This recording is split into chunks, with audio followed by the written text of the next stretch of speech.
Entre la Loire et son affluent le Thouet, Saumur est cerné par les eaux et ses digues. Des ouvrages qui nécessitent des travaux réguliers. Sur cette portion de 200 mètres de long qu'il faut élargir et consolider, c'est 350 000 € financés par l'agglomération. Un investissement coûteux mais nécessaire pour préserver la population d'un risque d'inondation. Une brèche d'une digue, ça arrive vite et du coup la population n'a pas le temps forcément de l'évacuer. Puisque finalement en quelques minutes l'eau arrive et c'est une vague, du coup il y a encore plus de risques pour la population. C'est pour ça qu'il est important d'intervenir rapidement sur ces désordres quand ils sont identifiés. Fin janvier, cette responsabilité s'est alourdie pour la collectivité. L'État s'est désengagé de la gestion des digues de la Loire, mais il en reste propriétaire. L'agglo saumuroise hérite donc de 32 km de levée supplémentaires. Aujourd'hui, on se trouve avec une situation que nous n'avons pas choisie, que nous avons essayé de discuter avec l'État. L'État nous a ni écouté ni entendu, bien évidemment, et nous avons l'obligation d'assurer la protection de nos habitants. Pour Saumur, les travaux programmés sur 5 ans représentent un investissement colossal de 2 millions d'euros.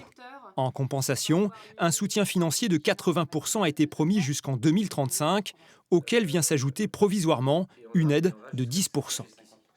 Quand on voit l'ampleur des dégâts au niveau financier, vous allez faire un kilomètre représente 2 millions d'euros. Donc si vous faites 2 millions d'euros de travaux et il vous reste 10% à charge, ça représente quand même une somme relativement importante sur nos collectivités. Sur la levée de la Loire, le dernier chantier dans le secteur de Saumur a été réalisé en 2021. Il a fallu consolider en profondeur une portion de 4 km. Donc là, vous avez encore sur la route un espace de 1 mètre où la machine a travaillé, mélangé le ciment et sur une profondeur de 8 mètres de profondeur. Donc c'est ce qu'on appelle aujourd'hui un écran étanche.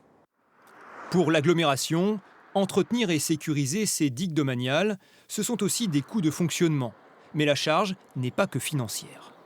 Techniquement, il va falloir qu'on fasse les travaux dans un laps de temps qui est décidé par l'État, alors qu'avant l'État faisait bien évidemment ce qu'il voulait. Et juridiquement, et c'est surtout ce côté juridique, la responsabilité juridique nous revient. Et là, on est incapable de l'estimer. L'intercommunalité devra ainsi assurer une surveillance régulière du site et réagir avec ses modestes moyens en cas de montée des eaux. On va être juste 2-3 à la surveiller quotidiennement, mais quand les niveaux vont vraiment monter, il va falloir qu'on la surveille 24/24. C'est ça l'intérêt de la surveiller, c'est de voir comment elle se comporte, s'il n'y a pas des zones d'érosion. Et pour ça, il faut être sacrément nombreux. Lors d'une crue importante, c'est jusqu'à 24 agents qu'il faudra mobiliser sur place. Une tâche que redoute la collectivité, alors que le risque d'inondation s'annonce plus fréquent dans les années à venir.